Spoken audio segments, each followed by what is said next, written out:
I never thought of myself as a woman capable of doing anything forbidden. The life I found myself in after marriage was measured, predictable, and a little boring. My husband took care of me, but his love lacked the spark that makes my heart flutter. He was older than me, he had too many things to do, and sometimes I felt like I was just another detail in his organized system. But this evening, everything changed. I got home earlier than I'd planned. It was raining like a bucket, and I hurried to the bathroom, soaking wet, to clean myself up. I glanced at the hallway on my way out. His husband hadn't come home yet, which meant I was practically alone in the house. Opening the bathroom door, I froze. Wet steam enveloped me, making it hard to see what was happening. But after a moment, I realized he was there. My stepson. I didn't even have time to be surprised when everything fell into place. He was standing there, his back to me, engrossed in his private moment. The water from the shower was running down his skin, his breathing confused. I froze in place, as if hypnotized. I should have left. Just turn around and close the door behind me. But for some reason, I took a step forward. "Oh." I blurted out, but my voice was quieter than it should have been.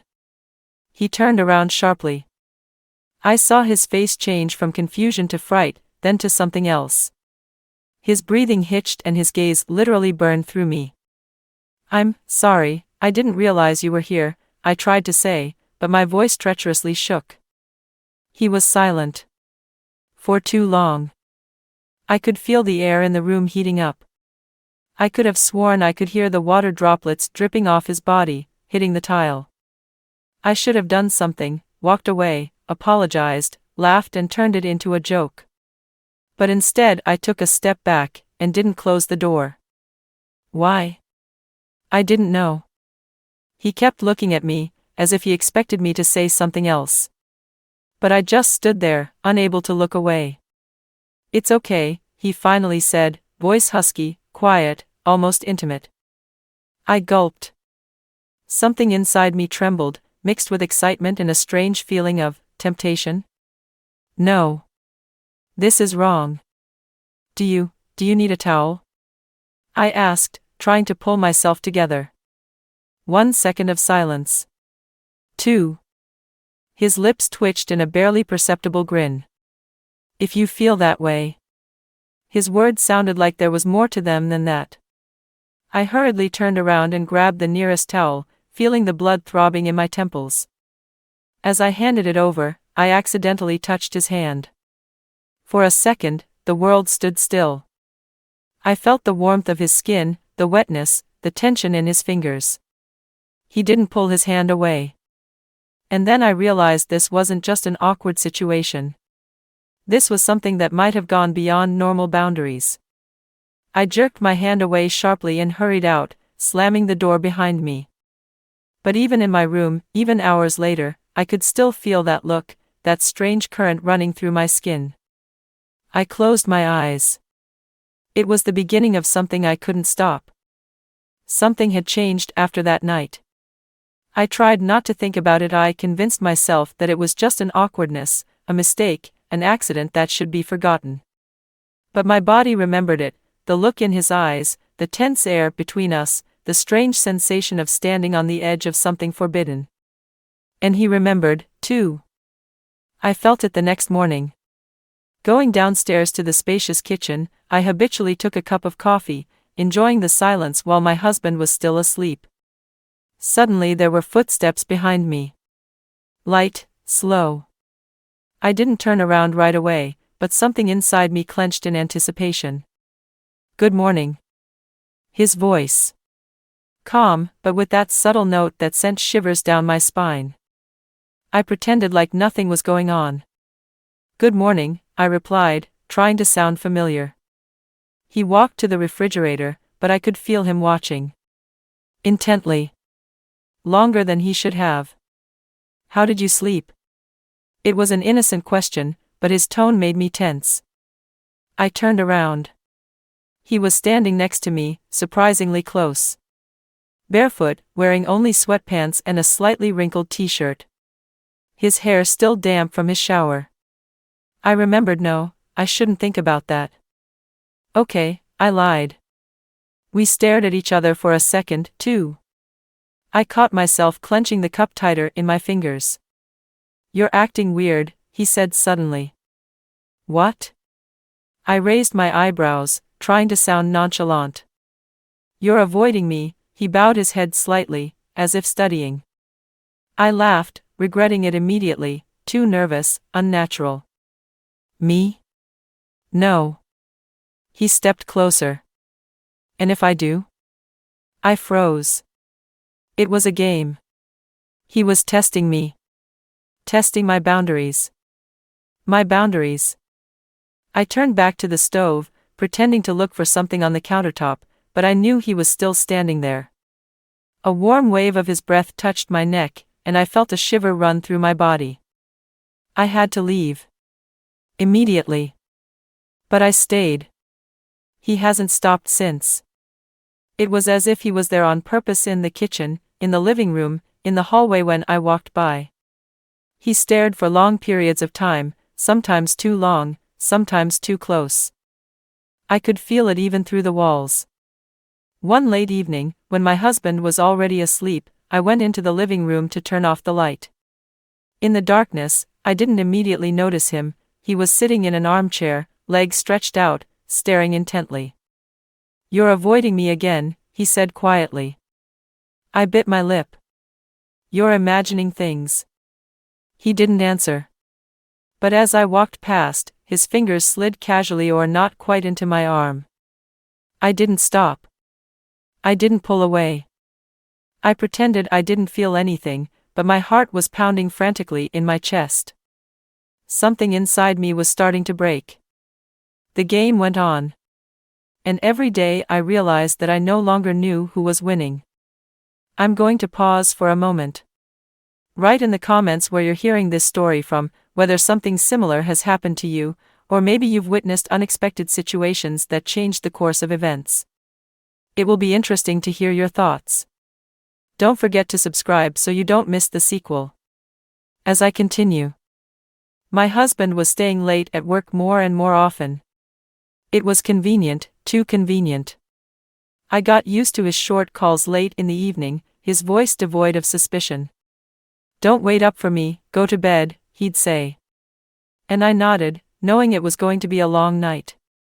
The house was filling with silence, but it was deceptive. I knew I wasn't alone. He was here. The game continued, the lines blurring more and more. We pretended everything was fine. But every accidental bump in the hallway got a little longer, every glance a little bolder. When I bent down to get something off the bottom shelf in the kitchen, I could feel him standing behind me, too close. When I walked by, his fingers would casually touch my hand, but neither I nor he would remove it immediately. I lay in bed at night, listening to the sounds. He seemed to be awake, too. There was a wall between us, but the sensation of his presence was maddening. One evening dragged on. My husband didn't come back, and we were alone for too long. I sat in the living room, pretending to be busy on my phone but not reading a single line. He came in, glanced around, then slowly sat down on the couch across from me. The silence was palpable, almost tangible. What are you trying to prove? I asked quietly, not looking up. And you? His voice was low, calm. I lifted my head, meeting his gaze. And then something clicked. He kept his eyes on me, and I couldn't bring myself to look away. The seconds dragged on, the air between us growing thicker and thicker. I don't remember who moved first. But the next moment he was close, too close. My breath hitched, and I felt the warmth of his skin, and when he touched my hand, I didn't pull away. Suddenly, there was a sound. The slam of the front door. I jerked away sharply, my heart racing. He froze, too, and then slowly straightened, his face returning to its usual mask of indifference. Footsteps were heard in the hallway. But it wasn't the husband. I saw her first, a neighbor, a friend of my husband's with whom he sometimes worked. Why is she here? I'm sorry, I didn't realize you were home, she smiled, but her gaze quickly slid between us, lingering a second longer than it should have. I felt an icy chill run down my back. She saw it. Not everything. But enough to suspect something. I forced myself to smile and stood up, pretending nothing strange had happened. It's all right. Did something happen? She glanced at him, then back at me. Just wanted to drop off the paperwork for your husband, but I guess he's not here. I nodded and hurriedly took the folder from her hands, feeling my knees shake slightly. She wouldn't leave. I knew she felt something. There was still a trace in the air of the tension that had been between us a second ago. Finally she nodded, a tight smile flickering across her lips. All right, then. Well, tell him. Good night. The door closed. I exhaled slowly, turning around. He stood still, staring at me, the corners of his lips quivering in the shadow of a slight chuckle. Dangerous, he said quietly. I closed my eyes. I knew it. But it was too late to stop. I tried to convince myself that everything was under control. That it was just a game. But each new encounter with him made that self-deception more and more fragile. Things had gone too far. After that night, after her gaze, which read more than I wanted it to, I'd made a promise to myself to be careful. Limit myself. To go back to normal before things became irreversible. But he wouldn't allow it. He continued to test my boundaries. Kept catching my glances at dinner when my husband was sitting only a meter away from us. Casually touching my arm, as if testing how far I would allow him to go. He would linger in rooms where I was, pretending he was just there by accident. Then one day, while my husband was in the office, he walked past me in the hallway and quietly said one word. Are you afraid? I didn't answer. But I was afraid. I thought I had it under control until one little thing broke the whole fragile structure. It was an ordinary evening. My husband came home earlier than he had planned. I was in the kitchen doing the dishes after dinner when I heard his voice. What's that? There was no anger in him. But I froze. Turning around, I saw him standing in the doorway, holding something in his hand. T-shirt. But not hers. Mine. And not just any t-shirt, there was no mistaking it. She was in his room, he said in an even voice. I wasn't breathing. A coldness ran down my back like a sharp blade. I guess, I must have accidentally left it in the laundry room, my voice came out too fast, too nervous. His eyes never left my face. In the laundry room? He spoke calmly, but there was something ominous in that calmness. Yeah. He probably just took it by mistake, I don't recognize my voice. I heard footsteps in the hallway. He walked into the kitchen as if nothing was happening, smiled, looked at me. I wanted to shout at him with a look, watch out. But he only grinned. It's my fault, he said in a light tone. I took it by accident when I was picking up the laundry. I held my breath.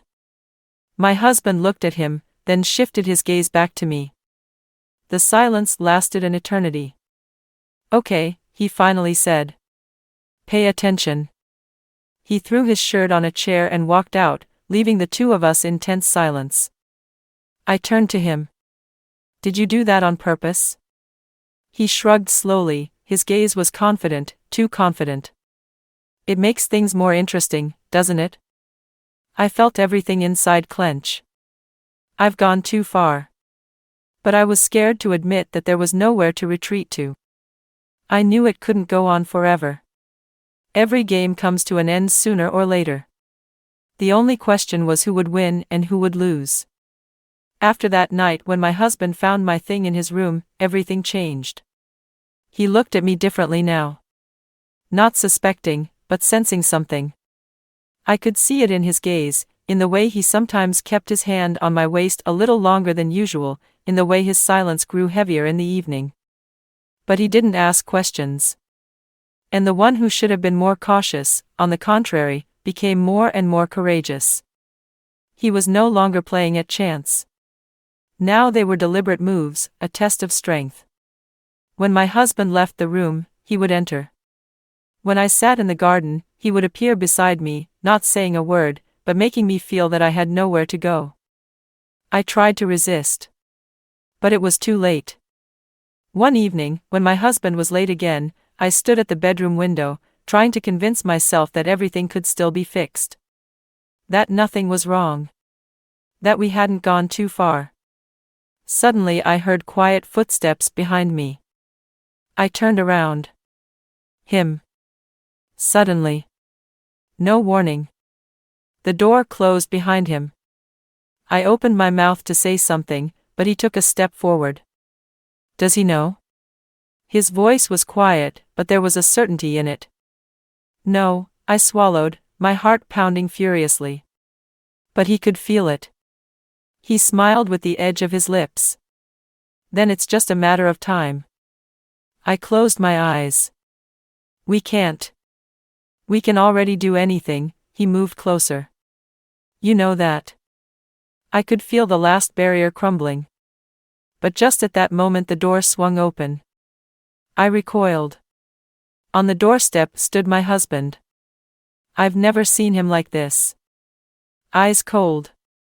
The expression on his face was stony. He wasn't looking at me, just at him. It's like time stood still. The husband stepped forward. Get out, his voice sounded low and threatening. The stepson didn't move from his seat. I said get out, he repeated. Now even he felt that this was no longer a game. He stared at me for a long, long time, too long, and then walked out without a word. We're the only ones left. The husband was silent. I couldn't breathe. Tell me it's not what I think it is. His voice was quiet but icy. I didn't know what to say. The silence was the worst. Do you really want to know? I finally whispered. He closed his eyes. At that moment, I realized that he already knew.